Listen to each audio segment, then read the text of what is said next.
You know, I'm looking at that socials bar with all of those socials that are listed there, and I'm thinking I need to move a few things around because Twitch should not be in the number 2 position anymore. Come on, you know, with the stuff that's going on right now, I'm actually thinking if you only stream on Twitch, you're not really a content creator because, I mean, it's just like limited site that coasts on its success with live streaming.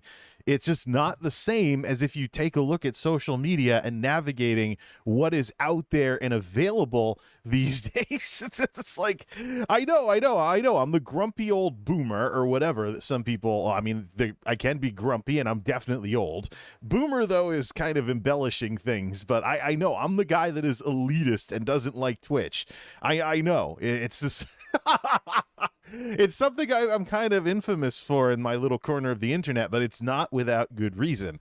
And as we're seeing here, let me just see. Statista, largest social media platforms. Get that loaded up for putting on the screen, even though the data is still from January of 2022. Can dark mode work with it? No, the chart still stays light mode, so... nope, no shoey bob, whatever. What is up, everybody? This is Jay, aka MultimediaJay. It is Saturday, right? I'm not losing track in this Memorial Day weekend. Yeah, Memorial Day weekend 2022, here to do a hybrid stream talking about what's been going on, and at the center of all of this is going to be a discussion specifically on TikTok. TikTok, it's time to take TikTok seriously. So, oh man, let me tell you, TikTok is no longer the platform of dumb little smartphone videos of Zoomers dancing to the same 6 or 7 songs in their bedrooms because they're bored and don't want to do their homework. It's just... First off, there are some Zoomers out there that are old enough to be college graduates now, so it's not like they're all teenagers anymore. But at the very same time, TikTok is getting serious because they've been gradually raising their limit to 10-minute videos. And any of you who know your YouTube history know 10 minutes is when videos get long enough for people to actually be able to build decent presences on video platforms. That's how YouTube built itself. For the longest time, unless you had a director's account, you were limited to 10-minute videos, and the YouTube ecosystem still grew and thrived. Today, YouTube is facing some headwinds with regards to the increasing competition, as well as how bloated they are and things along those lines. And of course, look at this stream right now. You know, it's the stream is what? The only people that ever come to my streams are maybe a lurker or two here and there, and people that already know me from the videos. So where should I be focusing my efforts? Definitely not on streaming. So if you're wondering why I just do basic game streaming and some chat streams here and there, this is why. It's just like YouTube streaming just doesn't have it together. It's great to learn how to stream because there's no emphasis on concurrence and stuff like that, and you have the advantage of all of those wonderful systems like Content ID for things like, you know, if there's background music or something like that that needs to be scrubbed out or something, you have all those wonderful things available. But as a streaming platform, YouTube just doesn't have it. Now, they're working on it. They actually rolled out some live tags, some big red live tags that you will see when you're looking through your recommendations if any live streams happen to make it in there. The problem is YouTube has a chicken egg situation on its hands when it comes to streaming. The algorithms are not going to show you streams if you don't really seem interested in streams. So, but how do you get interested in streams if it's a pain in the neck to find them in the first place? No. The way YouTube, like I've said, is the opposite of Twitch. You can't come to YouTube specifically wanting to watch streams. You're going to have to do extra clicking, digging around, and a bunch of extra work. So the most dedicated of people who are determined to watch streams are going to find streams to watch, maybe. But, you know, but it's going to be like, I don't know, ABC News or something along those lines. What do you think especially if you're just starting out, where do you think you're going to get any attention from with the algorithms whatsoever? That's the problem. And I can tell you, one of the big things that drove people away from YouTube to Twitch was they were sick of fighting the algorithms just to get anything. They were just sick of it. Just nuts. That's why we're going to talk about this TikTok thing. For now, though, let's just do a little bit of recap and talk about what's been going on. Got the tech video. The weather was supposed to suck today. It's supposed to be stormy and thunderstorms, but the most we have is we had a little rumble of thunder about an hour ago, and now it's pretty much done for the night, and we have just humidity sticking around. So I was gonna be like, oh, the weather sucks on Saturday. Let's put that video together. The tech video that I'm going to put together is the end of the current arc for tech videos, and everything else will be weather permitting. I got to look into some other stuff during the summer. The good news is, though, I found a way for my secondary air conditioner in the kitchen to cool the house if we're below 90 degrees. So I might have more options available for making videos with minimal background noise in the hot summer months than I did last time. But it's something I got to figure out. There's a couple other things I want to do, though. I've got some equipment new in the box that I want to make a tech video about.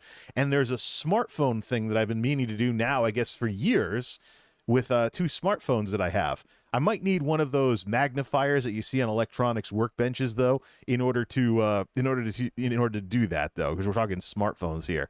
So I want to do some tinkering with some smartphones that I have sitting around. One's broken, the other... They're both broken in different ways, so I want to kind of combine them together and try and make a working smartphone out of the 2 of them based on what works and what doesn't in each one. So anyways, that's going to be a project in and of itself, and I don't know at this point. But tech videos are on the way out for the summer. The experiment with the e-machine is going to cap off, and that will be that with most of what I do, unless I'm playing around with 2 computers streaming or something along those lines. I've been playing a lot of World of Warcraft lately because what's going on with ESO is just completely and totally underwhelming. So I actually want to use Excel for this. Let me fire up Excel. Does Excel work with? Can I do Excel in dark? Why isn't there a dark mode for Excel? Hold on a second.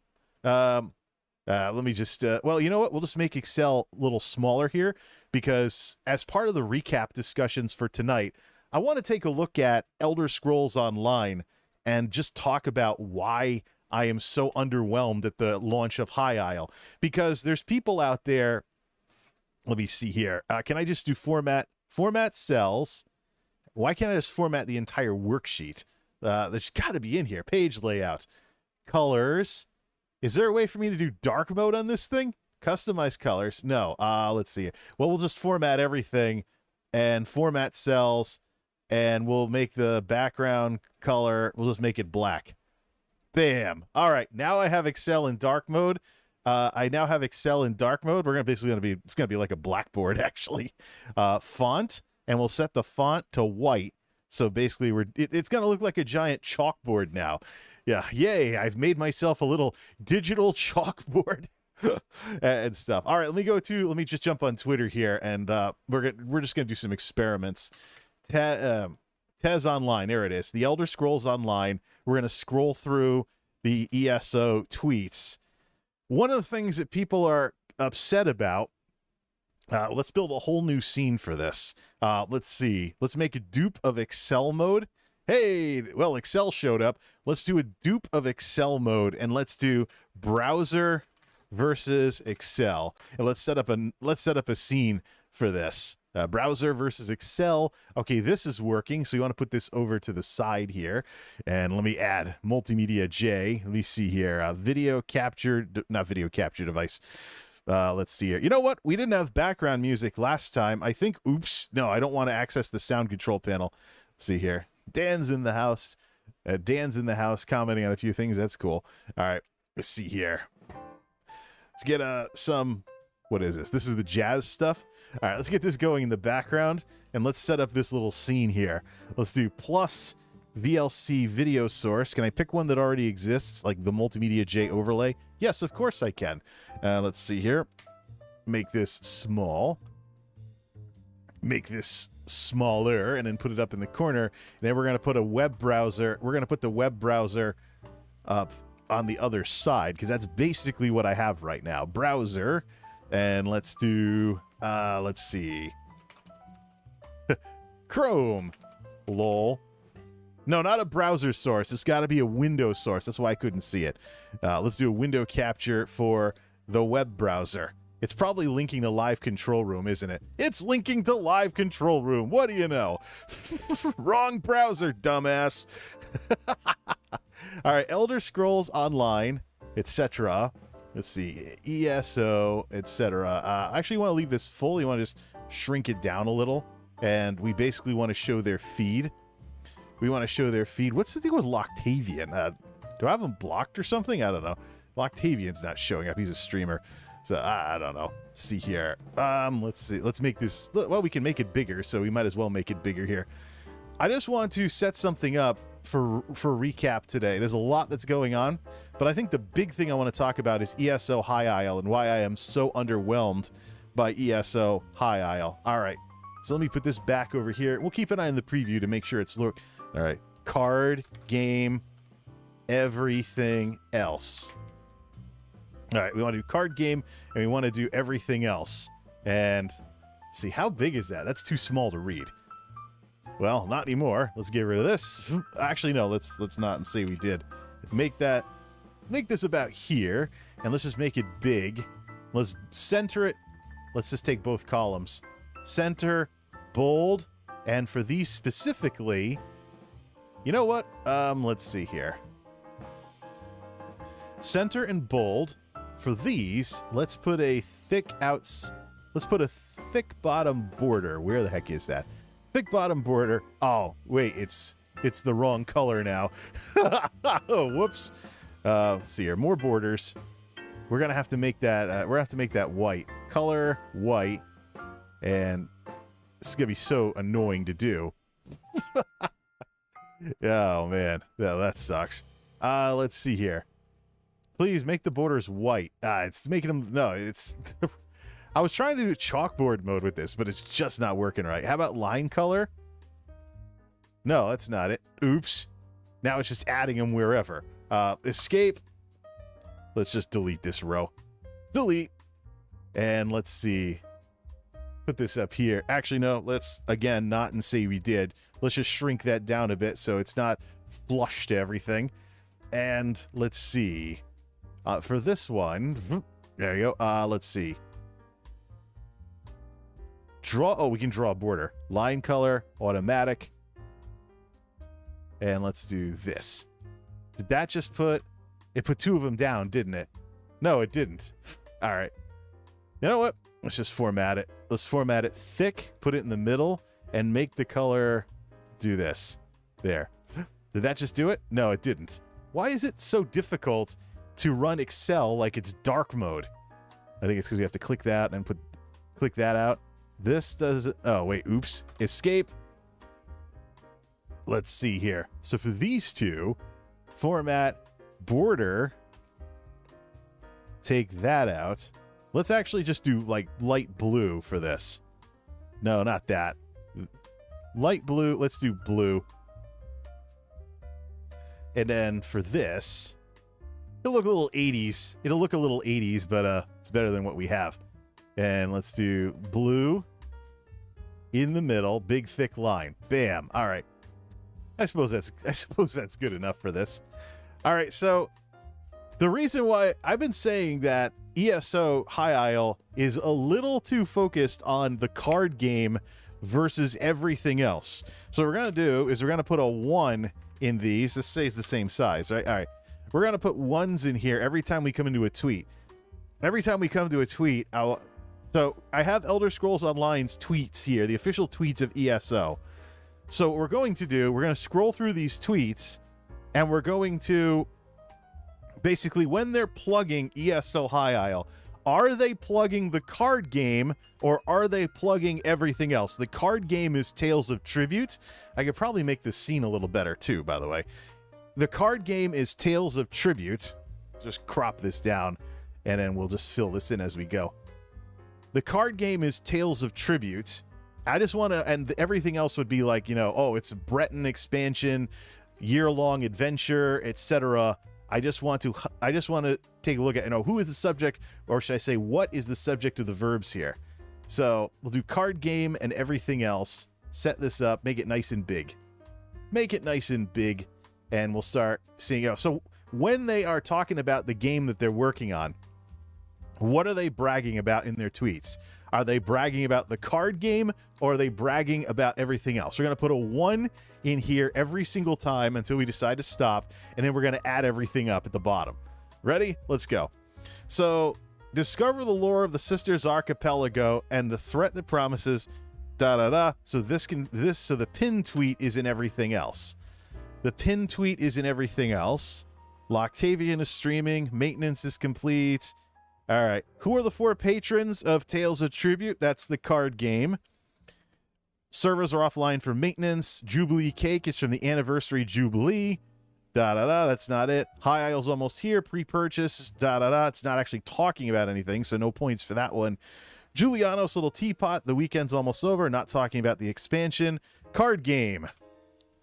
Let's see here. Red Petal Bashing claims to have mastered Oblivion. Da-da-da-da-da-da-da. That's a Crown Store promo, so that's not bragging about the new expansion. Alcast and da-da-da. ESO Hub's build editor, not talking about the expansion. Maintenance. Awesome refabricated cosplay. That's, that's the ESO fashions. That's not talking about the expansion.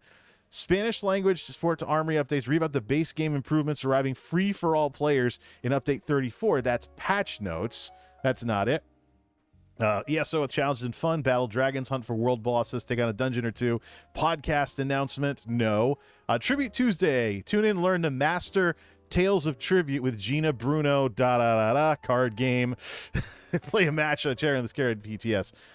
Lady Arabelle, an enigmatic figure in the least. Meet the character. Okay, this is actually talking about something else other than the card game. Let's see. Tribute Tuesday, card game. Sundays are for guildies. That's just general announcements. What are your plans this weekend? It's da-da-da. Paid summer internship. Zoss intern. Her scene. This is something in the Crown Store. Reminder for the day. Da-da-da. Dreadsail Reef Pirate Band, the monsters and the spoils of fall in the new 12-player trial. Okay, that's in everything else. But you notice that the card game is staying ahead for everything. Gambling Bosnia teach you how to play Tales of Tribute and High Isle. Card game.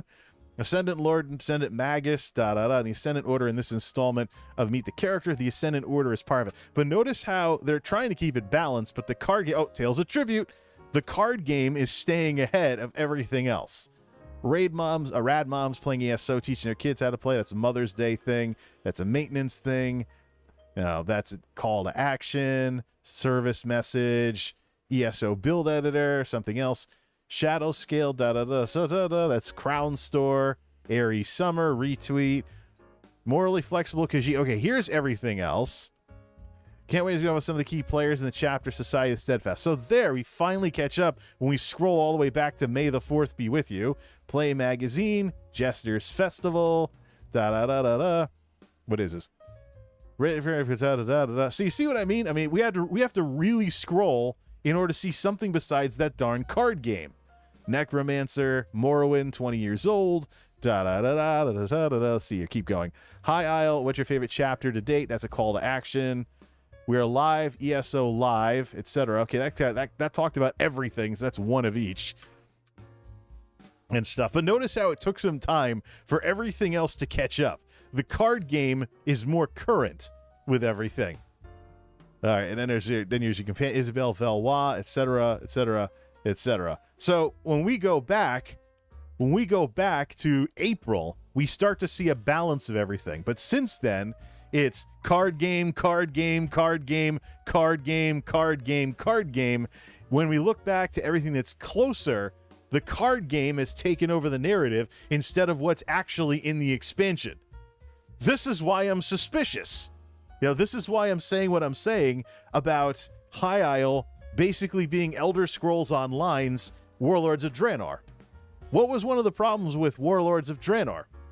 World of Warcraft Warlords of Draenor was basically, it was an exhibition of tone-deaf game developers who dropped stuff, who dropped content, didn't deliver on what they promised, and alienated so many people in the fan base.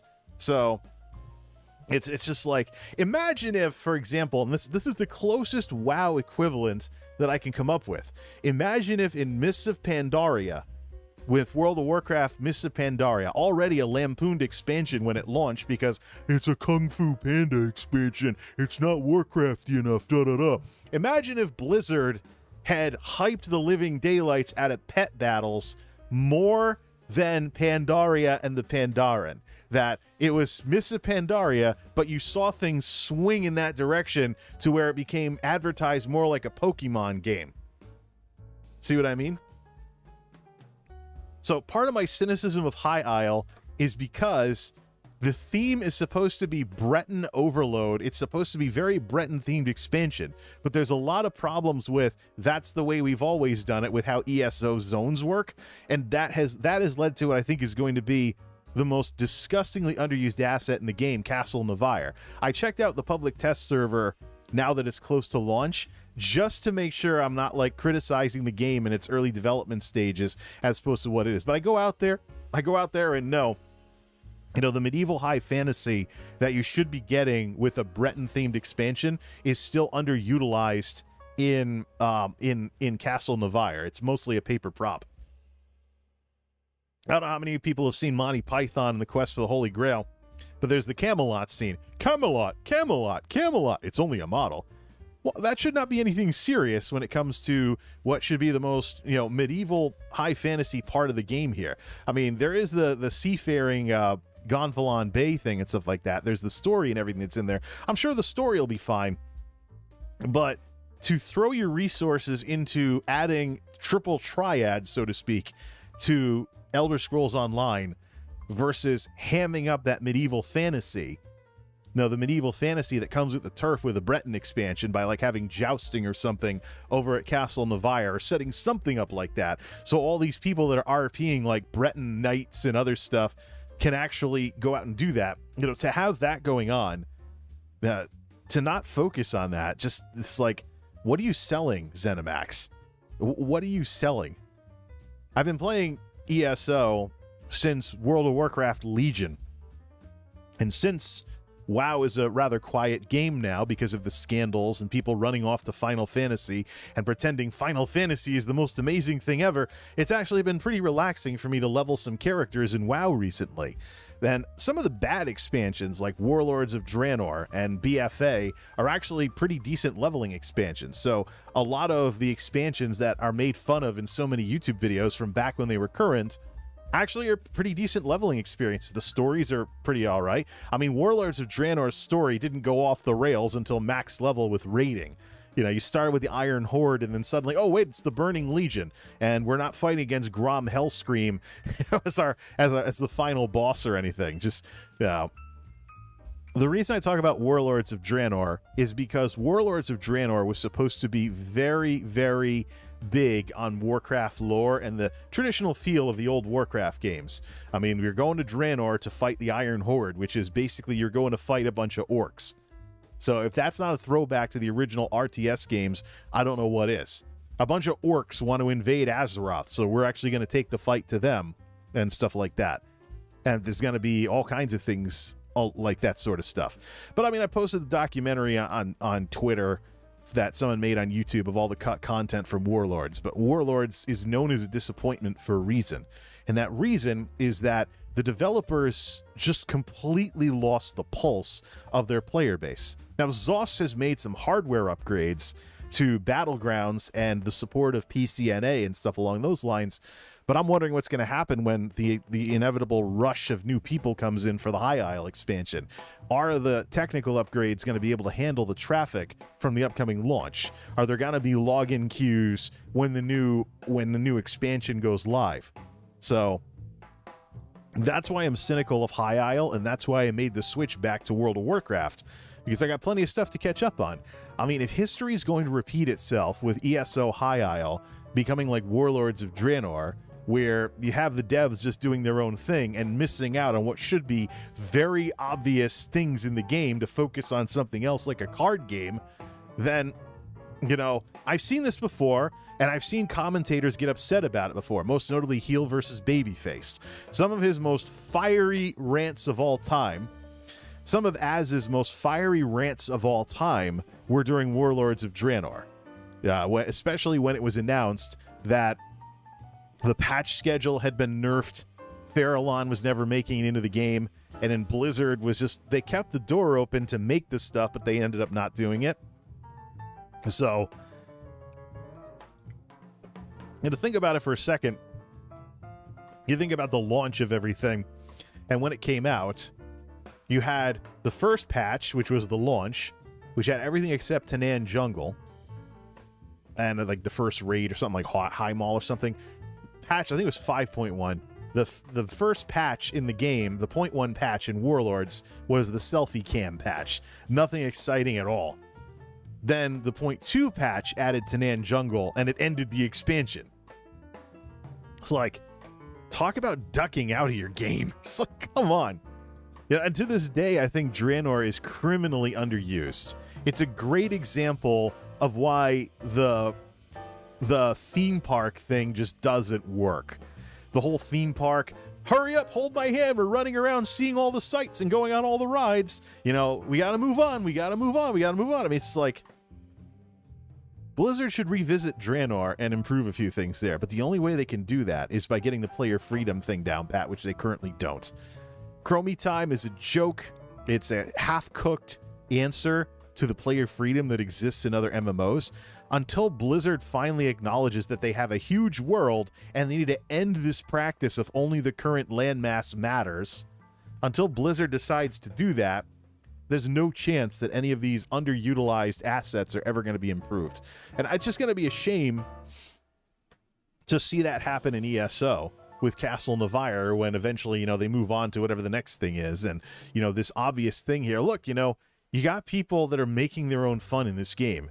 There's ESO fashion, there's player housing, there's a lot of that kind of stuff in ESO that doesn't exist in a game like WoW. Have fun with it a bit instead of having to stick to this template that there can only be one fully developed city or one fully developed anything in every zone. Everything else has to be a quest hub. This is where that's the way we've always done it, is going to sink the game, quite frankly. And so I've seen this before. It reminds me of Warlords, so I'm not going to be in a rush to play it. I'm thinking actually of canceling my ESO Plus subscription for the first time ever since I subbed to the game in 2016 because of this issue. Heck, maybe why not just announce it that it's not going to be in there for launch, but there's going to be a patch that's going to release it if there's plans for one. But how do you have something like Castle Navire and it's only a couple of quests to get Dame Isabel as a companion, and you don't do more with that kind of a setting? Why is it paper props? You know, why is it paper props? Might be a hot spot for people to go duel each other because it's a tournament ground, but come on now, you want people riding on horses pointing lances at each other with something like that, not just a couple of people doing practice laps. It's like, they could do more with it. The question is, are they? So it's because of this whole thing with, you know, letting that sit, but pushing the card game, that I'm actually not all that enthused about ESO High Isle, and will probably just play WoW instead for the foreseeable future. Because I have plenty of years, I have years of stuff to catch up on. Legion, play through BFA to unlock the Cultirans, so there's other BFA places I've never been that I'm going to play at level with a level frozen character. Now, there's plenty of things that I can do. And WoW is actually more altaholic friendly than ESO is. They don't have player housing, they don't have the player freedom, but you can have up to 50 characters on an account. So you have an idea for a character? Go ahead. You know, between Chromie Time and Heirlooms, you'll be able to level the character in like a couple of days. And it'll be approaching Shadowlands leveling, or the point where you hit the level freeze at 47. So, yeah, I've been having a lot of fun, especially with the way that things have been truncated. Like the Legion order halls are now a quest chain instead of something that takes up a lot of time. So I've had some characters that I've been leveling. It's been really fun, actually. It's been really fun, actually. And most notably, I'm not watching streamers. This isn't one of those things where I'm doing boring, mundane, repetitive daily quests or crafting dailies or going out and farming mats or gathering mats, so I have something to listen to in the background. No, I'm not watching streamers when I'm doing this. I'm actually playing the game the normal way. I might have a guide on screen too, but for the most part, I've just been rediscovering what it means to play video games the real way instead of be stuck doing mundane, grindy crap, and I have to have something going in the background and not be bored all the time. So really, I think MMO design needs to take a very serious look at whether or not it's still a game. There needs to be a reason for people to want to progress and get better, not an overly easy world where new expansions come out and then assets get underutilized so we can push a card game. How many streamers, by the way, are just going to be doing card game streams when the new expansion goes live? There's already some signs that some ESO streamers are just going to play Tales of Tribute all the time. Seriously? If ESO is going to develop the same toxic dev attitudes as World of Warcraft, I can just go play WoW again. I've got plenty to catch up on. It's just the way it is. No, I have plenty of stuff. I have plenty of stuff to catch up on with that sort of thing. What's left for recap before we go talk about TikTok here? Well, there's a couple of important things that are going on. The trash scramble, of course, got to get that done as well. But there's something extremely important that's going on with the pandemic. Let's see. Let me go to COVID Act now. There's something bizarre. Let's load up Connecticut on here. It's not asking for a zip code or anything, is it? Oh, I got to turn off dark mode because the dark mode thing doesn't work with COVID Act now. Let's see. Browser mode. Will it link back to Chrome because I already had it there? Nope. Different Chrome window. Yeah, it's looking for the ESO thing. So there's a little something weird that's going on, and I just want people to stay vigilant when it comes to what should be the end of the BA 2121 wave here in the Northeast. Notice how the cases drop off, but the hospitalizations are still going up, and the patients are still going up. These are lagging indicators. Give me a pointer. These are lagging indicators. There's something incredibly important. Yeah, the infection rate even, where is it? Transmission metrics is down below 1, so the virus is losing ground. I'm supposed to believe that the wave is over, except the positivity rate isn't dropping as quickly as everything else. This gets me wondering whether people are hiding cases. And I just got to say, we got to be honest about this and keep an eye on it and track this thing so we can know when it's really over and it's not, a bunch of people passing stealth COVID around. Because, like I said, even if it doesn't land you in the hospital, when you have to quarantine from work, that costs you money in lost wages or reduced wages if you're out on like some disability or medical leave. Or do you really want to blow all your sick days for the year because you got COVID? Most people I know who get COVID are out for 2 weeks. How much money do you want to lose? Because some selfish dumbass screams bloody murder about, I don't want to wear a mask. I don't want to get vaccinated. Yeah. Well, in Connecticut, there's so few unvaccinated left anyways, 95% with at least one dose among eligible folks right now. So there's plenty of people that have, there are very few unvaccinated people left in the state. The thing is, though, my dad watches the news that focuses heavily on the positive test rate, and I told him there's more to that than the positive test rate. There's the cases per 100,000 residents, and the infection rate's the big one to let you know whether things are going, whether the virus is gaining or losing ground.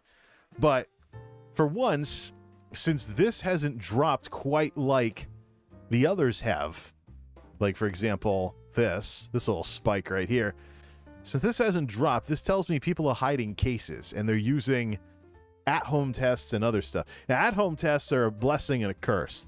It's great to know when you get symptoms quickly if you have it, but they can also be abused. First, there's a bunch of people that will just say, oh, it's allergies, because it's allergy season right now. They won't test to make sure it's not COVID.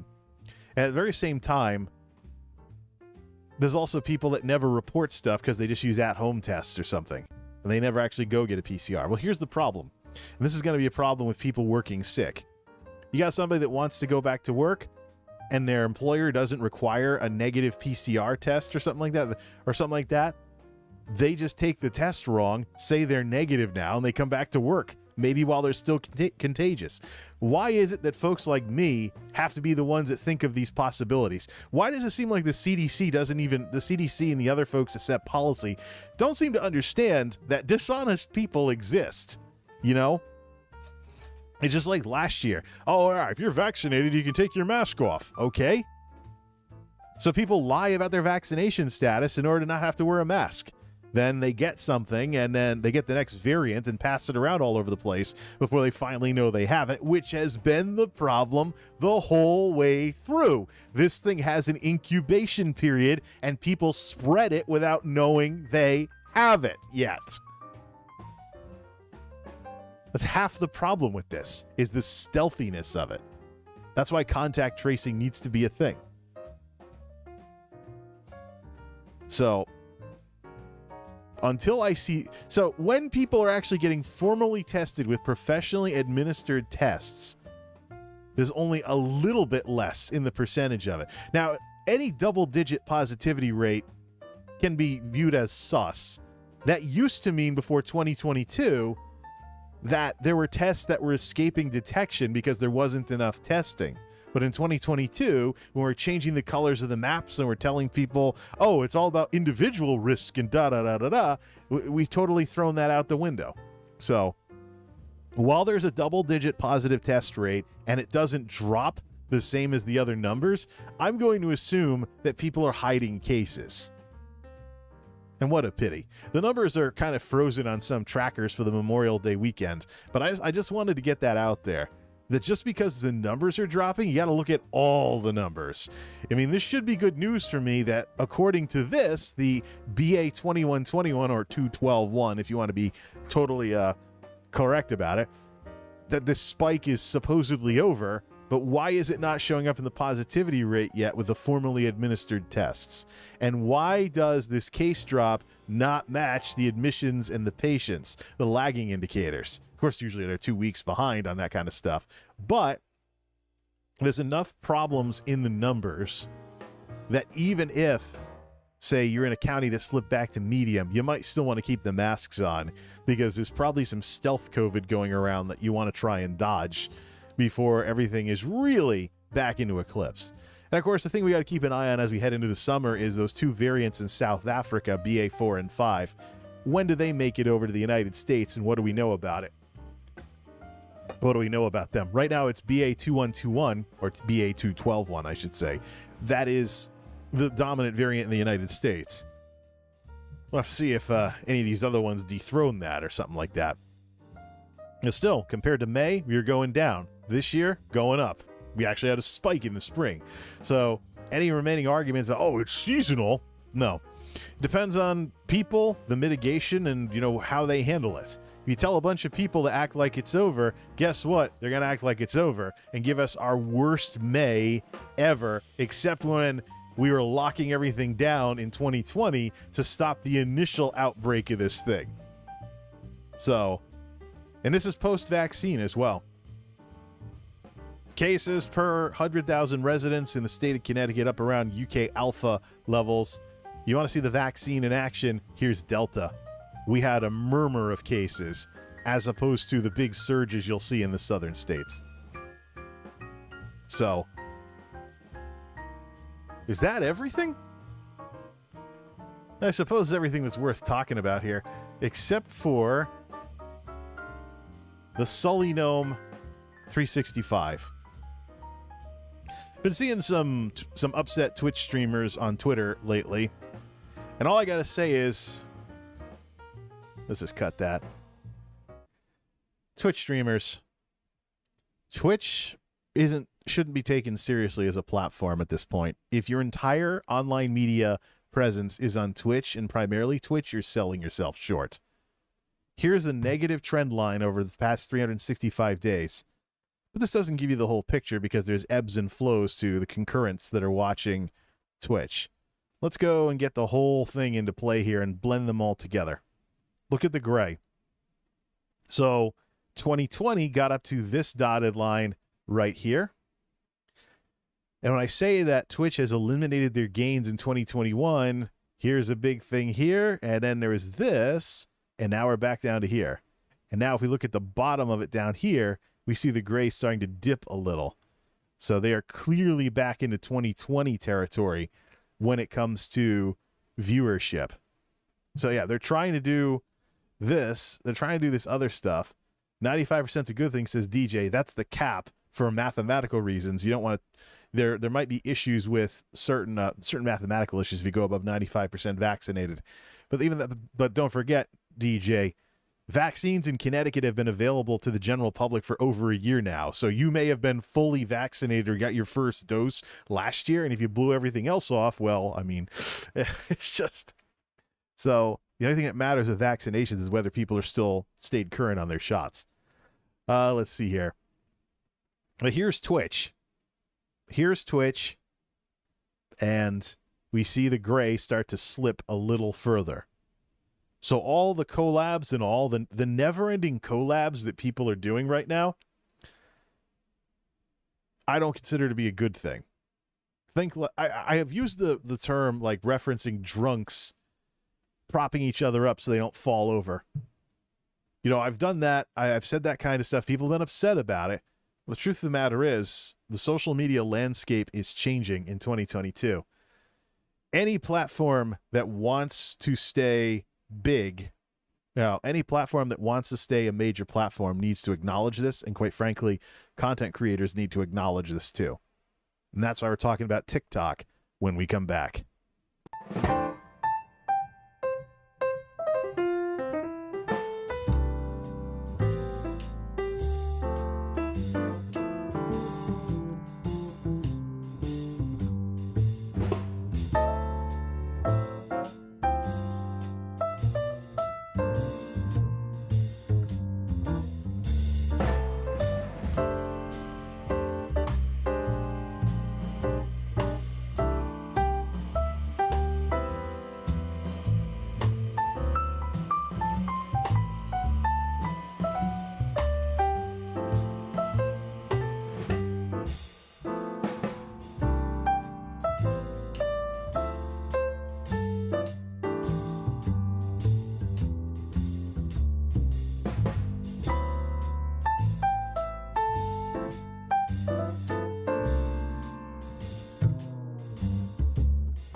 Hey, made it back in one song.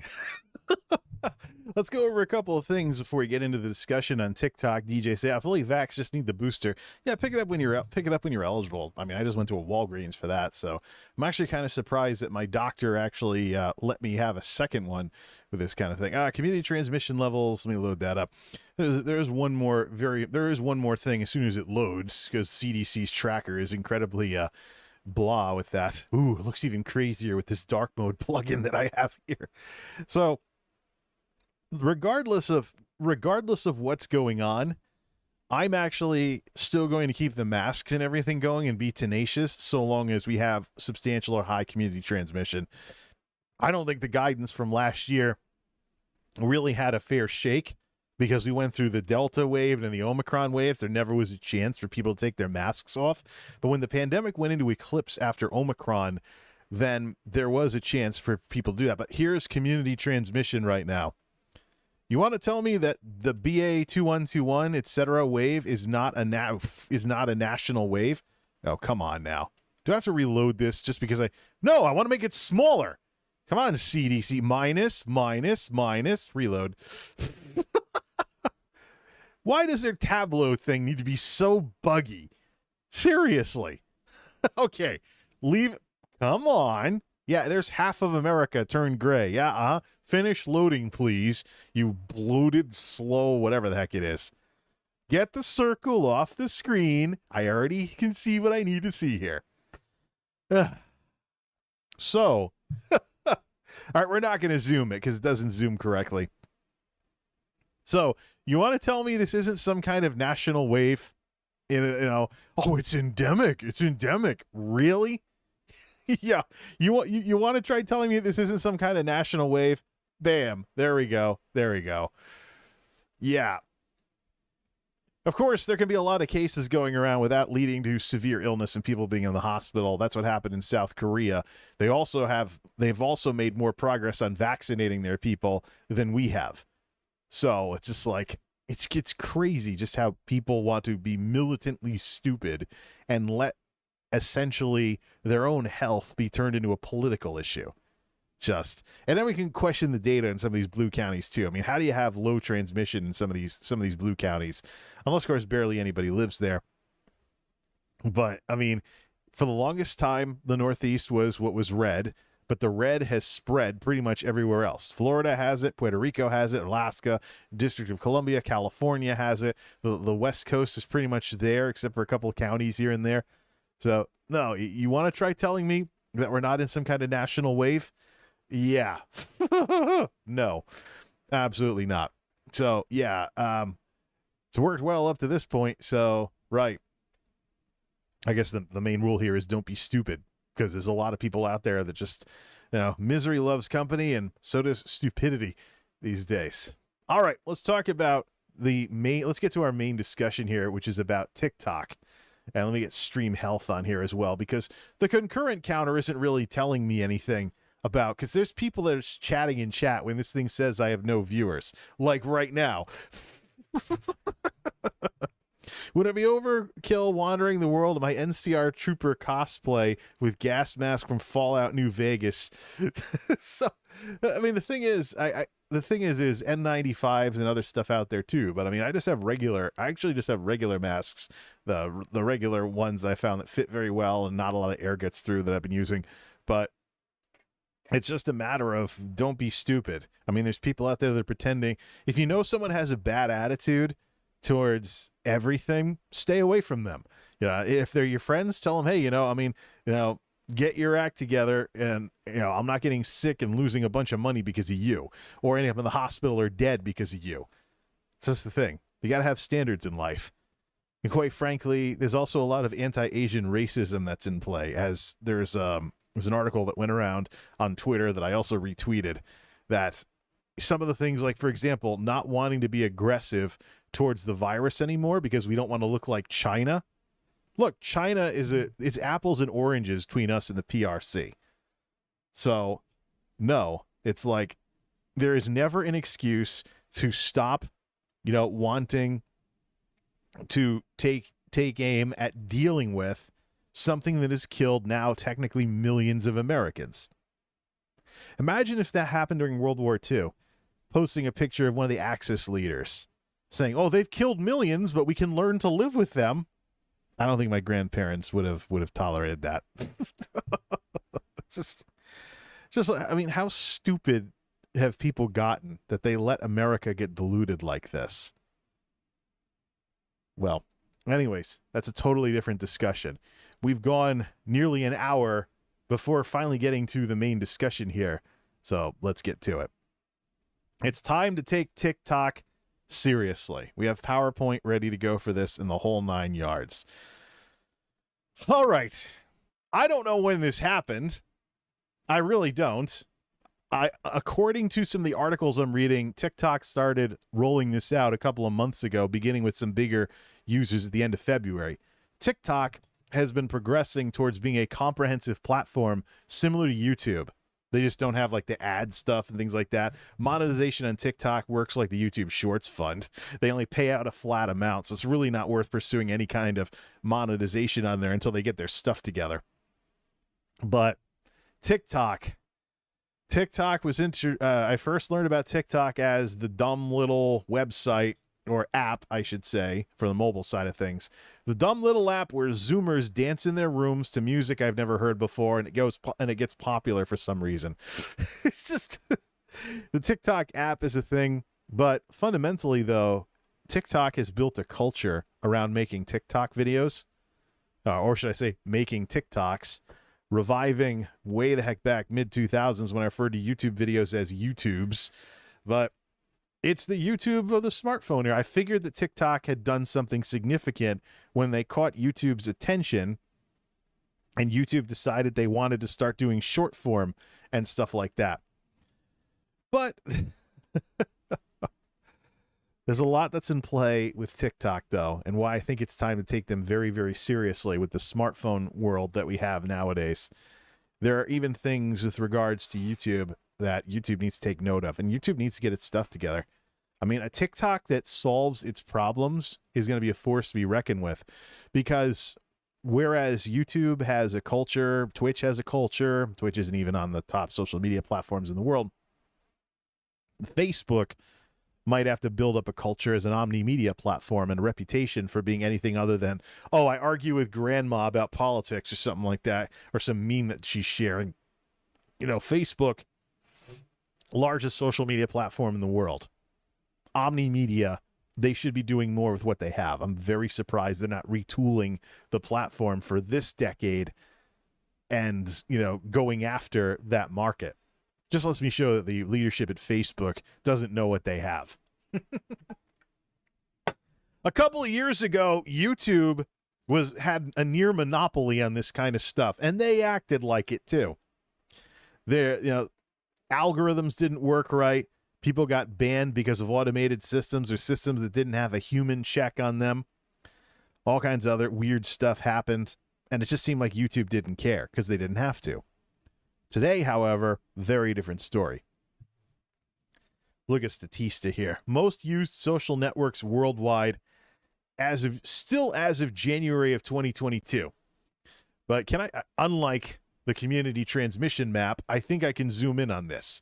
I'm using a dark mode plugin, so it's not totally super bright. Most popular social networks worldwide as of January 2022, ranked by number of monthly active users in millions. It's only got to go this big. Okay, see how big we can make this. I guess that'll be pretty readable for people that are looking at this on smartphones. Facebook is... This is getting too big on my screen. Well, okay, keep the mouse off to the side then. Facebook, largest social media platform in the world, followed by YouTube. Then there's WhatsApp, Instagram, which is also a Facebook product, by the way, and WeChat over in China. And then there's TikTok. Then there's Facebook Messenger. And then there's Douyin, which is the Chinese version of TikTok. These are your top platforms. You keep going: QQ, Sina, Weibo, Kuaishou, Snapchat, Telegram, Pinterest, Twitter is way down here at the bottom. Then there's Reddit. Then there's Quora. What you don't see on here is Twitch. So all this thing about, oh, YouTube versus Twitch, you hear all this stuff about, oh, YouTube versus Twitch, etc. Well, it's not YouTube versus Twitch. The real rivalry is YouTube versus, I can't use the pointer. The real rivalry is YouTube versus Facebook. So if Facebook got their act together, YouTube would really be ramping things up, more so than they are right now. But TikTok is within the top 6 here. So, and TikTok has been expanding their offerings. They started out with short form, then they increased their video limit to 3 minutes. Then they added live streaming with TikTok Live, which has taken off pretty well. And then sometime this spring, I actually found out about this because I misclicked over to TikTok by mistake. And I saw the pop-up that says, TikTok now allows 10-minute videos. And I blinked. I was like, wait a minute. Now that 10-minute videos are a thing, TikTok is a serious YouTube competitor, because 10 minutes was the video length limit on YouTube for years, during YouTube's formative years. And then it went up to 15 minutes. Then it went up to no limit at all as YouTube developed its infrastructure and its technology. So, 10-minute TikToks. Holy crap. What is the world going to do with this? If you didn't take TikTok seriously before, it's time to do it now. Hopefully they can get, past their like overly automated algorithms type stuff, things like that, where people get banned because some algorithm false flagged them, and then they have to like, oh no, please, and they get unbanned and stuff.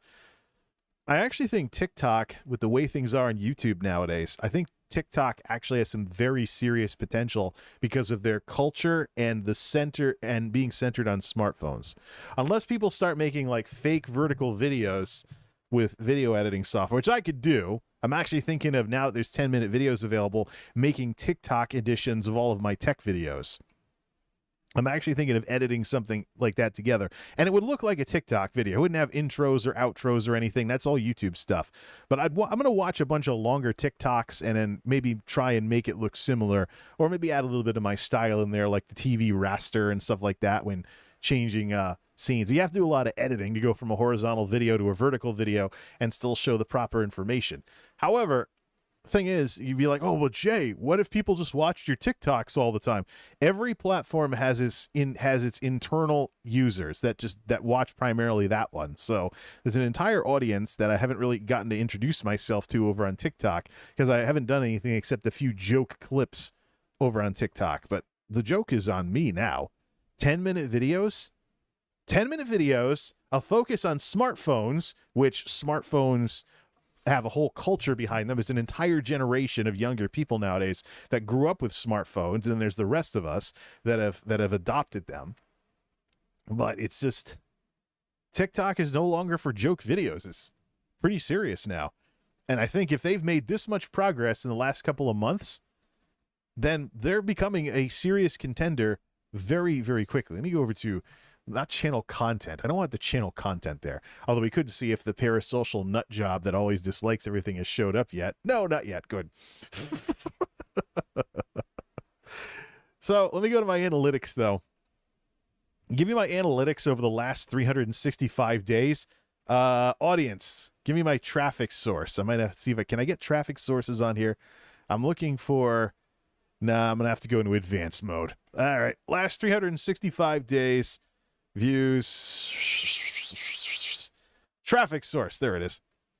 YouTube search. No, I'm not looking for traffic source. I'm looking for device type. That's it.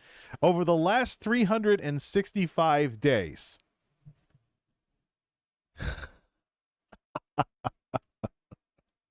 Oh my goodness. YouTube. Seriously. Over the last, my Firefox is getting huge. Let's see here. Browser mode. There's nothing left, so let me just hook it up to my analytics in Firefox. Last 365 days, mobile phones are the single most used device for watching my videos. 49.5%. Computers are at 36.1%. If we count TVs and tablets in with that number, smartphones and smartphone-y type devices constitute the majority of the people watching my videos. Because really with computer, we're talking about like different OSs here. We're talking about Android, iOS versus Windows, Linux, or something like that. It's just, so the majority of what's been going on, and this is something that YouTube's folks have talked about with regards to the entire platform, not just the, not just any one channel here. Most of the people watching me are watching on some kind of mobile device. So, and then mobile phones are the single largest traffic source for my channel over the last 365 days. You have to go back a couple of years too in order to see computers retake that crown. So it's just, The world is changing. I mean, we have basically computing appliances. These things are basically computers in our pockets. We can also cast them to a television, which I'm also curious. You know, if you have a smart TV and you cast something to your TV, what does that count as? A TV, watching YouTube on a TV or watching it on a phone? I don't know. Well, the truth of the matter is, smartphones have been around since 2007. Smartphones have been around since 2007. And they're a mainstream device nowadays. People use these things. These are the new computers. They're for appliances. You can't upgrade them or anything, but for appliances to do the basics, these things do it. And here I was getting laughed at in 2012, almost laughed out of an IT interview. Yes, I have gone for IT opportunities. They usually don't go well. I don't know what it is with IT and the way those people think about people like myself who've done stuff outside of IT. But the same interview where I got accused of not having any direction in life because I got myself through the Great Recession doing warehouse work instead of waiting forever for an IT opening when there have been IT people unemployed for over 5 years that were 99ers back then.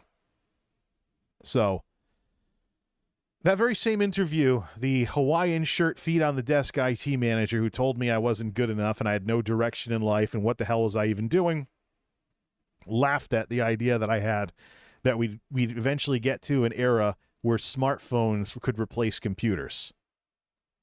And there'd be like some kind of docking solution or something that would allow us to put these on the big screen and use like keyboards and mice for the times we needed a computer and stuff like that. Then you fast forward to today.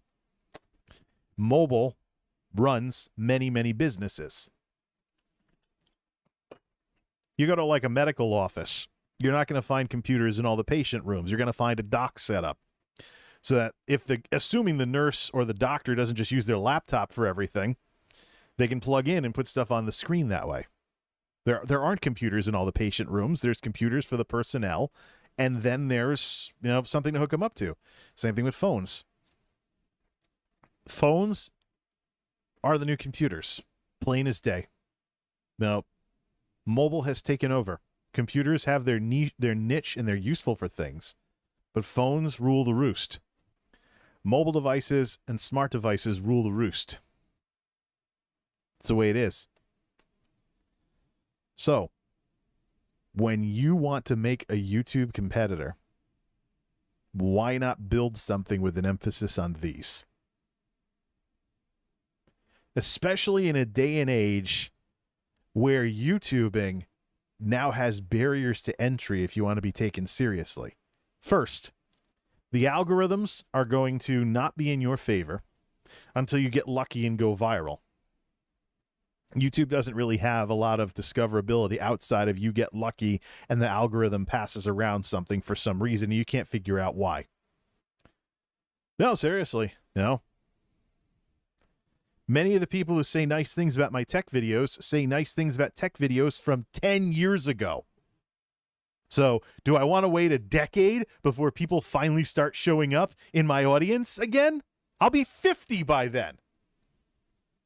No, YouTube, this channel's been stuck at 3,800 subscribers for the past several years, and it hasn't moved forward into 4,000. Most of the growth was years ago. I wish there was something in the analytics that could show me the growth of the subscribers, because you know what? It was a different YouTube in the 2010s and even in the 2000s. Every decade, growth has gotten worse on YouTube. Full stop. Some of it has to do with the maturity of the technology. Some of it has to do with YouTube recreating the old cable TV problem where it is way too easy to be subscribed to way too many YouTubers. And then the rest is YouTube's own design.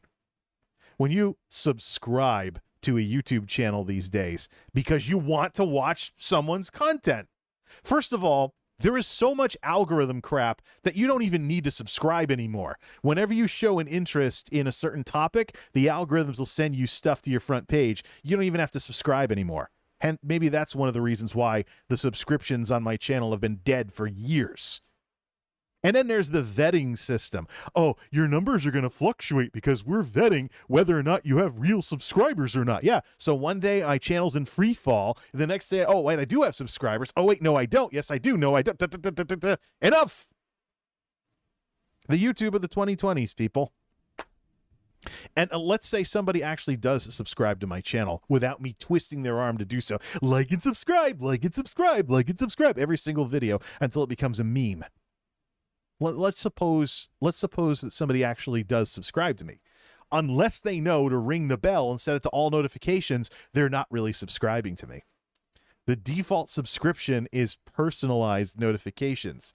So when you think you've subscribed to somebody on YouTube in the 2020s, you really haven't. Because the algorithms are still calling the shots. You have personalized notifications. So a lapse in you binge watching their videos, the algorithm stops showing you them. And then months later, you're like, oh, I remember that channel that or maybe something comes into your feed and you're like, oh yeah, I remember these folks. Oh yeah, YouTube stopped showing me their videos. Wow, thanks YouTube. Now I got like months of stuff to catch up on with these people, and do I have the time to even do that? It's just like fighting with the algorithm is a pastime on YouTube that needs to go away. Until that happens, there's going to be people going off to Twitch. There's going to be people going off to TikTok. And if people do things right, there's going to be people going off to Facebook. It's just like the YouTube dominating online video era is over. YouTube needs to compete just like everybody else. So, but has Google gotten so bloated that they can't even figure out what it's like to be a new YouTuber or a small YouTuber these days? And then if the algorithms don't keep you from growing, big channels are going to find your good videos and going to steal your ideas, and they're going to suck your viewers over to them, and they're going to have the superiority in the algorithm. So it's something that happens too. And guess what happens when the small channels complain? The big channel DMCAs them. It's kind of pathetic, isn't it? But that's YouTube. That's the YouTube of the 2020s. When you subscribe to somebody, you don't really subscribe to somebody. There's too much emphasis on established brands and stuff. Not really a way to make something of yourself anymore. But if you go to TikTok, what do they have? Yeah, they have algorithms. They have a mobile app. Da-da-da-da. See. Mute. We'll scrub that if it gets content ID. If it gets content ID'd. You get stuff that auto plays. I forgot about that. Shows how little I use TikTok. TikTok.com mute site. That's actually somebody from India doing a dance to something. Yeah, first day of school. Oh, I got dark mode turned on. Turn that off. Okay, so the person doing that, Barifan Kara, whatever it is. Oh no, that's not someone from India. That's another country. Whoops. I gotta stop thinking everything that sounds like Bollywood is from India. Yeah, shows how stupid I am. Oh, here's somebody from Korea. I recognize the Hangul. But if I click over, I have a follow button. If I click over to this Korean TikToker, I have a simple follow button. I don't have a multi-layered subscription system. I don't have a multi-layered subscription system where if I click follow, I follow them. Simple.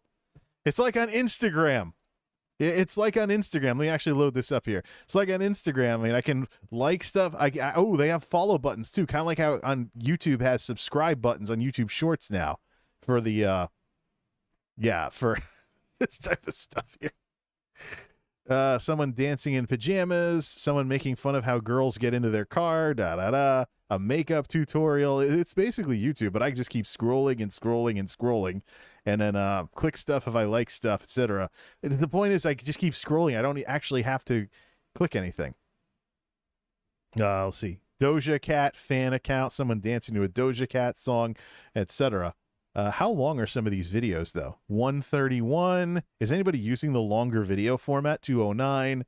What's this? BTS? No, it's people doing a cover of BTS. Let's see. Me staring at the stove for 20 minutes. Why isn't it telling me how long they are? Okay, 223. Looks like people are not using the longer limits on things, but yet, if maybe they don't have access to it. Ice things in the desert, So yeah, TikTok. TikTok, simple. I click follow. So DJ says there might be a follow cap on TikTok. I don't know at this point, but maybe that'll be the next thing they fix. Maybe that'll be the next thing they fix if there is one. But so TikTok started out with goofball little videos. Then YouTube made YouTube Shorts, which is basically TikTok a year or two ago. Then they went to 3 minutes. Now they've gone to 10 minutes. The most important thing, though, is that TikTok has smartphone culture on their side because it was originally a mobile app, which gets away from some of the issues that YouTube has nowadays, where you need like you need $1,000 DSLR or a good camera to make videos that get taken seriously. Anything else, people notice the fuzziness and they're like, nah. So, yeah, I could go looking around YouTube at some of the biggest channels, or go to Social Blade, get like a list of the biggest YouTubers, and I'll maybe even look for people that are YouTubers the real way, as in they're doing it themselves, as opposed to like some brand or something along those lines that has like professional equipment and teams and marketers and focus groups and the whole 9 yards. But we've seen YouTube develop into this world where you need an incredibly expensive camera just to maybe be taken seriously. And if you don't have an incredibly expensive DSLR, you'll probably have a very expensive flagship phone that you'll shoot things sideways with, so to speak, in order to make your videos. So, no warnings about that music earlier, right? Yeah, no. We can scrub it out or we can cut it out if we need to. YouTube does have a cloud editor. But let's get over to PowerPoint mode. Let's get over to the PowerPoint mode here, and let's actually start putting together why TikTok is now a viable YouTube competitor. See, TikTok now has a 10-minute limit, and this is something they've been rolling out throughout the spring. 10 minute. Why is it not? Oh, it wants me to. There we go. Yeah, TikTok's been rolling that out through the spring, so it's something that's been going around for a couple of months. My channel finally now has it, even though I barely do anything on TikTok. Let's see here. The YouTube became what it is with a 10-minute limit and built its culture that way. I mean, I still have some videos, of course, from the 2000s, like the My Fitness Coach review on Play Some Stuff, like the My Fitness Coach review on Play Some Stuff that was split into 3 parts because you only could do 10-minute videos back then. But the thing is, YouTube became what it is with a 10-minute limit. So TikTok is basically old YouTube now. There's a couple of more important things to keep an eye on, though. TikTok videos are vertical and smartphone friendly, corresponding to mobile traffic has picked up even on YouTube in recent years. I just remember, and this is actually no longer on their channel, the Glove and Boots skit about don't make vertical videos, making fun of smartphone videos. That's no longer on their channel. You have to go to like a secondary channel to find that skit. Gee, I wonder if the rise of TikTok and vertical videos on smartphones and stuff like that has anything to do with that. Plus, I mean, if you're making a video of yourself, vertical might actually be better anyways if you're just going to dance in front of your phone or something along those lines. But no, TikTok videos are vertical and smartphone friendly. Mobile traffic is picked up even on YouTube in recent years. The bottom line is you have to sit down at your computer, you have to sit down in front of a TV, but you can take these things with you wherever you go. And you could always turn them sideways for the horizontal stuff. But if you're sitting there poking around on your phone, you're looking at things vertically. So something that is friendly to this format is something you're more likely to casually use. TikTok videos are vertical and smartphone friendly. And because of that, there's also TikTok culture. Another very important thing that you'll notice in TikTok videos is that they're minimal on the editing, usually with jump cuts. YouTube used to be that way. So TikToks, we'll just call them TikToks, often have minimal editing.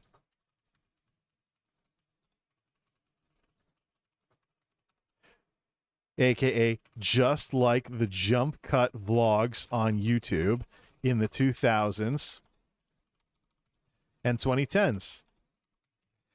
So again, you know, TikTok is following in YouTube's footsteps with these technological developments. The 10-minute limit, focusing on a form of technology, I should say, mobile traffic has picked up on YouTube in recent years. Smartphones equal less barriers to entry, similar to YouTube working with digital cameras and webcams in its early years.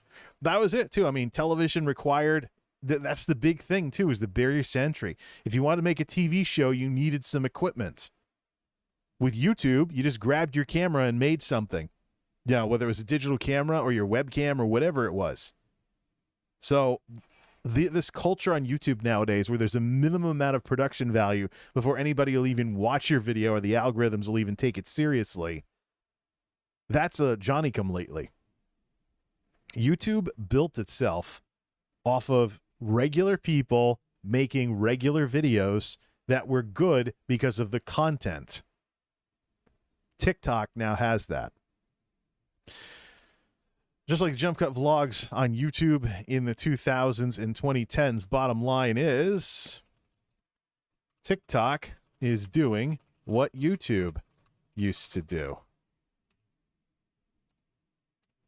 TikTok is doing what YouTube used to do. And it's doing it in a way that is more appropriate for this decade. Let's continue here thinking about all of this.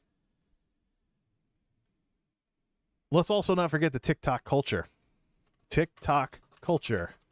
A generation of smartphone users now considers making TikToks and being a TikToker as something standard these days. So you think about that, it's kind of like, it's so again, something that we might as well just put this up, might as well move this up to the top. Yeah, make this bullet point number 1. Tripping my speakers now.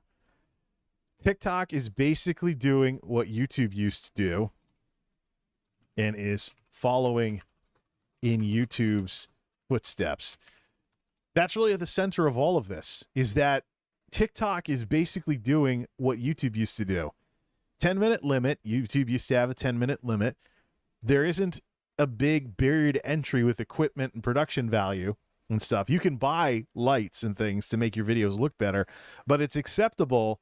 It's perfectly acceptable to make a video on your phone when you're out and about with TikTok and minimally edit it with jump cuts. Don't get too fancy with it.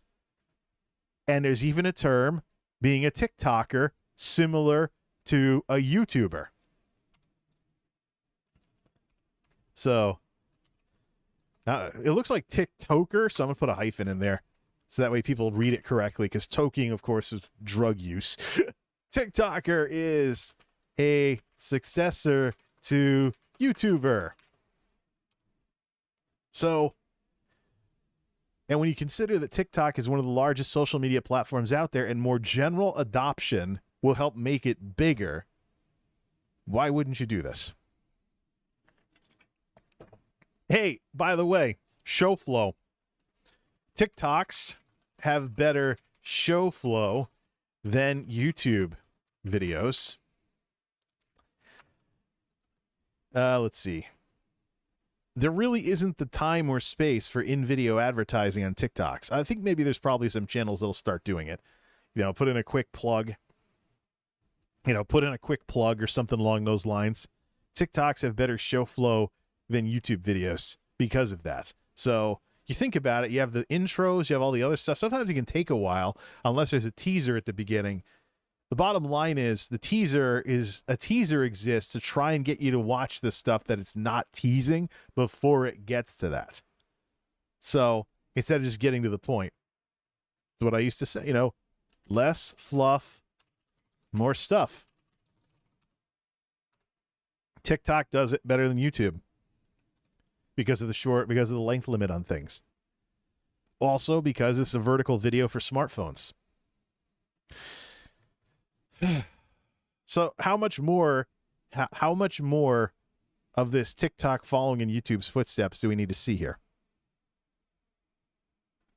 10-minute limit, less of a barrier to entry, works better with the equipment you already have, minimal editing. You don't have to become an editing genius to do TikToks. There's a culture around them, and young people are involved in that culture. So these are people that are basically already raised, so to speak, to make TikToks and do this kind of stuff for years afterwards. TikToks have better show flow than YouTube videos. Less fluff, more stuff. Because of the express nature of the format being on mobile and stuff like that. What more needs to be said?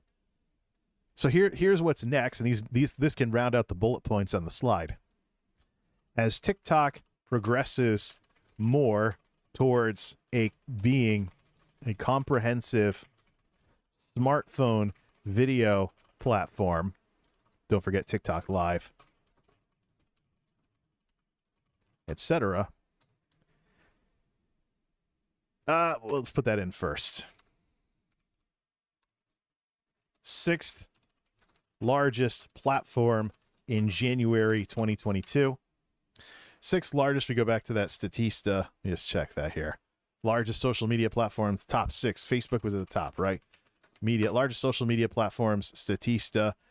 It's actually, yeah, there's actually content creator websites that are actually going for that. How do I make this small again? Come on, Chrome. Facebook, YouTube, WhatsApp, Instagram, WeChat, TikTok is number 6. Ranked by number of monthly active users. Yeah, 6th largest platform worldwide in January 2022. As TikTok progresses more towards being a comprehensive platform or smartphone video platform, TikTok Live, longer videos, etc., the adoption will become more mainstream, and TikTok will become more of a YouTube competitor. Of course, YouTube has other businesses nowadays, like video rentals and stuff along those lines. But from a content creator's perspective, especially if you're limited on equipment and you want to take the new TikTok algorithms for a spin, why wouldn't you start with one of these? There are YouTubers that start with just their phones nowadays. They just film horizontally. What if you could just do this? And then people don't have to see you letterboxed when they're watching your videos. People can get to know you that way. It's time to take a very serious look at TikTok. What more needs to be said? Not browser mode, PowerPoint mode. What more needs to be said? And I'm saying this now, Memorial Day weekend 2022. I guess we can add TikToks to the dictionary. Similar to says that's. You'll just have it ignore that. Says I'm not concise enough for that. That's what the squiggle's for. So TikTok is in this position now. Memorial Day weekend of 2022. What's going to be happening in 6 months to a year? I'm telling you right now, TikTok is viable for content creators. And the other thing too, because the monetization on TikTok is limited right now, there is less of a reason to have some of the things that YouTube has developed because of the monetization scene. So yeah. Young people platform, dumb people dancing in their room? No. They're very clearly, and this is of course, YouTube noticed TikTok, rolled out YouTube Shorts, has a big emphasis on YouTube Shorts. But YouTube Shorts as short form on YouTube, they're still YouTube. It's still a YouTube video. YouTube Shorts, if you use that, for people browsing the Shorts feeds and stuff like that, YouTube Shorts work similar to old school TikTok, but you can tie them in with the rest of your channel. So I'm actually thinking of just having a subscribe button at the end of any more YouTube Shorts that I make. But TikTok, TikTok is turning into a place to meet folks, probably younger folks. So you might want to think about that with regards to whether or not you want to have much of a TikTok presence. And also don't forget, TikTok has more primitive technology than YouTube. There are still people getting banned because of some robot situation over there, and they have to contact support and, something like that. There's also the impacts on social media and stuff along those lines. Let me take a look at some of the things people are talking about with regard. Let's look at a couple of things in the chat before we call it with all of this. Having fun instead of doing the same old. Well, I think card games should be a side thing for ESO. Yeah, of course. Let's see here. Smart TV app. It won't let me follow any more people. I'm thinking of uploading my older YouTube videos to TikTok, see if they might have a second chance of going viral. Respect the ecosystem if you do that. That's one of the things I'm going to be doing. First of all, there's cannibalization when it comes to content that we have to think about when it comes to developing a TikTok presence. Why should people watch your YouTube videos if they can just see everything on TikTok? And the answer is a superior viewing experience and getting the whole story. Think like, the theatrical release versus the director's cut. Somebody running around watching stuff on their phone during the day sees some stuff, and maybe, just maybe, when they get home or they get to a bigger screen, they might want to watch the YouTube version of it to get the rest of the story. I can tell you, though, that because you're going to vertical video, making a YouTube video into TikToks is going to require a lot of editing to make sure that what's important is on the screen. If you ever go from horizontal to vertical video, and you don't want to be horizontal. I mean, Hot Chubby actually is doing that with her YouTube shorts and what she has. So just fire this up. Oh, it's got my thing in here too.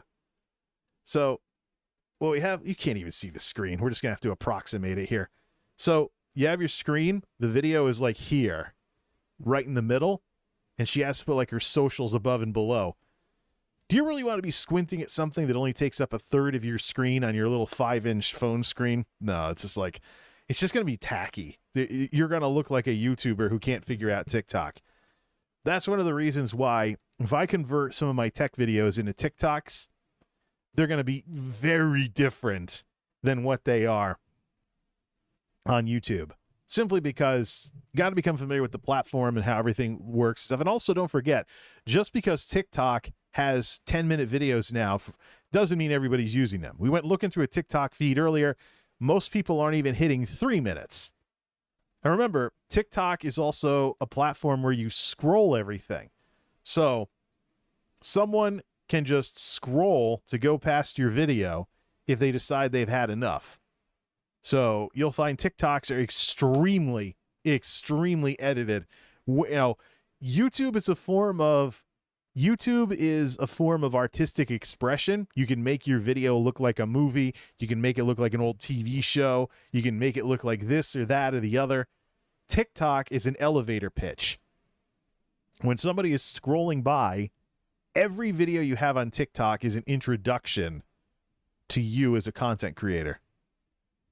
Now, I've been putting a couple random things on TikTok over the years, but with this divergence of the platforms, I will say this. With this divergence of the platforms, and we'll probably put that slide up on Twitter later. With this divergence of the platforms, I'm officially done comparing TikTok with YouTube Shorts. They're separate genres now. Since TikTok is basically YouTube on smartphones, and they're going in that direction to where you can do video, stream, and short form on a phone. Since they're going in that direction, I'm not going to be comparing, YouTube versus TikTok anymore. I want to actually make real videos, TikTok versions of videos that fit the format and the culture over there. So the tech videos, they'll probably be different. I don't even know if I want to put in the raster cuts and stuff, changing out videos. Although it'd be nice to introduce people to how my videos work over there. We're going to have to figure that out. Especially when we start dealing with YTAL music in the backgrounds of some of these. So how tightly can I edit these videos to make them look like, they were made for TikTok? Yeah, it's going to take a lot of editing to do that. So probably very, very heavy use of overlays so I can click and drag the video around without having to keep messing with filters and everything. So Yeah, we'll probably have everything on the overlay track, and then just blank color on the other stuff too. Then maybe put something in at the end for, youtube.com/MultimediaJay. So, yeah, there's a lot I got to figure out with all of this. Anything else in the chat? Anybody wants to say anything, say it, because we're going to wrap up shortly otherwise. No, still got chores to do tonight. So, laundry and the whole 9 yards. Figure out how to reformat my videos TikTok aspect ratio. 9:16.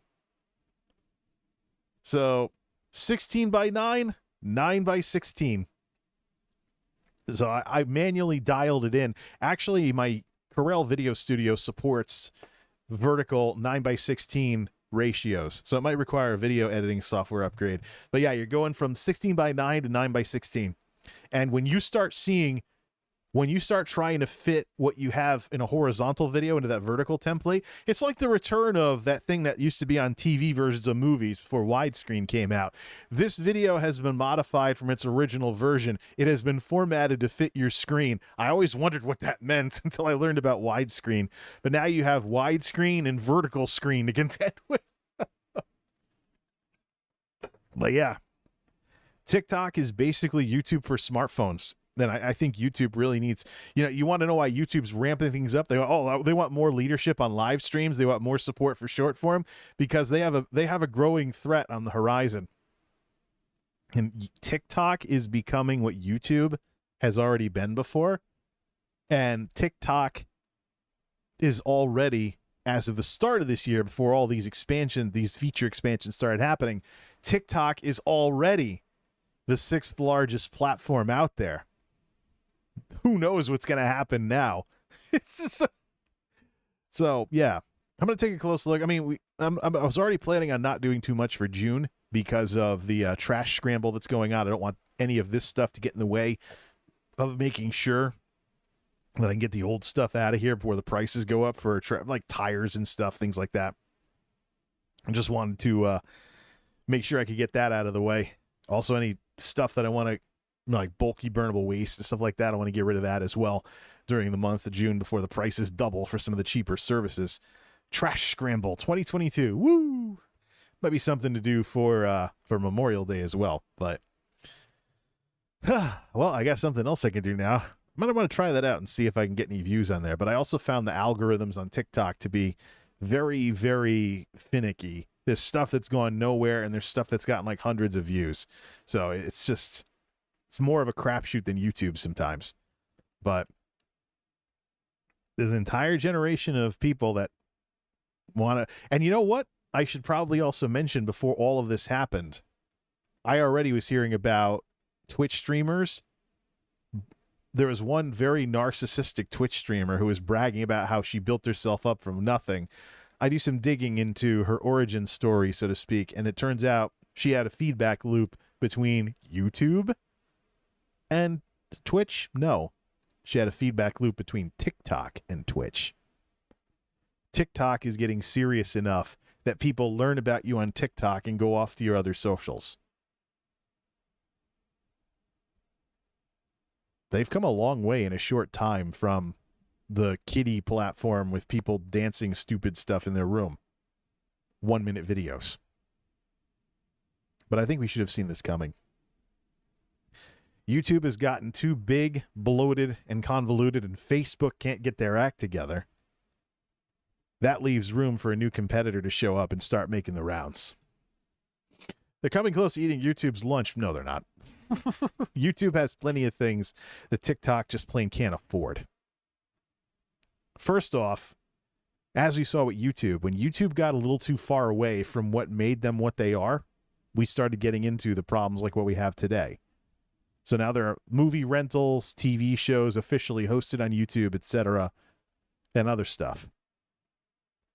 So TikTok, it's reasonable to imagine that TikTok will probably go through the same thing if they get too far away from the short form that they built themselves up on. I think the TikTok of the future is basically going to be a comprehensive video platform for smartphones, whereas YouTube is more general purpose and can fit larger screens, and you can do like square screen, wide screen, vertical screen, the whole 9 yards. So YouTube, as always, will remain more general purpose, but I think TikTok is really, because when the question we have to ask is, when does TikTok stop being TikTok? When does a TikTok stop being a TikTok? And I think there's probably even people that are lamenting the longer videos on TikTok now simply because they exist. I'm sure there's probably some OG TikTok folks that are mad that these longer videos are now a thing. It happens with these platforms. There's probably some people that already like that, but when does TikTok stop being TikTok? I think given with where they've gone, TikTok stops being TikTok when it stops being smartphone friendly, which I think will be good in and of itself because, you know, being friendly to mobile devices, especially with all these people watching on their phones and stuff. You really think everybody's flipping their phone sideways to watch YouTube videos when they could just watch it vertically as they're doing their thing, whatever? Path of least resistance, folks. Path of least resistance. Yeah. I'll be checking that out then. You know, try editing together a tech video into something that's TikTok friendly. But first, I got to become more familiar with TikTok. So I'm going to spend some time watching videos, get the overall style of them. I think it's still kind of the way it was the last time I watched a lot of TikToks. Maybe put it on my phone and stuff. I think maybe it's still the way it was when I last watched them. Very tightly edited, jump cuts only, and when you're in a scroll feed, you really have to get straight into what it's all about. And actually, Facebook had some of that too. They told, for example, streamers with Facebook Gaming not to have a start soon screen because people could scroll through Facebook and see your stream. So if they're scrolling through and you got the start soon screen there, they're just going to keep scrolling. They're not going to sit there and watch because nothing's happening yet. And that might be the one time they see you when they're scrolling through their feeds. I think that might be part of it too. The scroll feed social media of today, like Instagram, TikTok, Facebook, versus computer social media like YouTube. That might be worth considering as well. Hey, you know, maybe some of the fluff that exists in today's YouTube videos can stop being a thing when TikTok becomes more of a thing.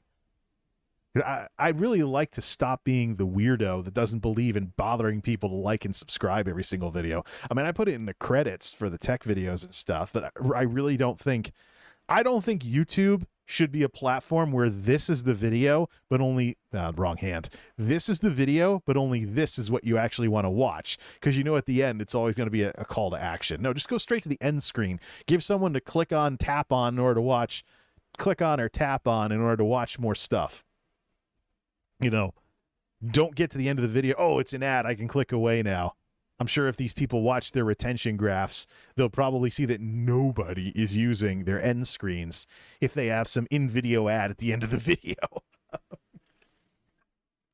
It's going to get more interesting, too. YouTube's playing around with showing what percents of your video are more popular in the scroll bar along the bottom so people can skip the most popular parts. I think YouTube shouldn't roll out that feature.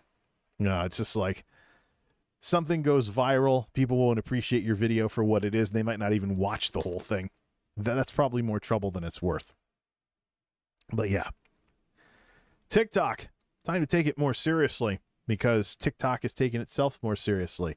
I guess I got to play catch up on what's been going on over there, and instead of clicking over to YouTube all the time or Twitch, start watching more TikToks. It's desktop friendly nowadays. Much like how Instagram became more desktop friendly, allowing desktop uploads. So, those of us with real computers don't have to be left behind anymore. But yeah. Yeah, I thought it would be YouTube versus Facebook as the main rivalry for omni-media social media, but who knows?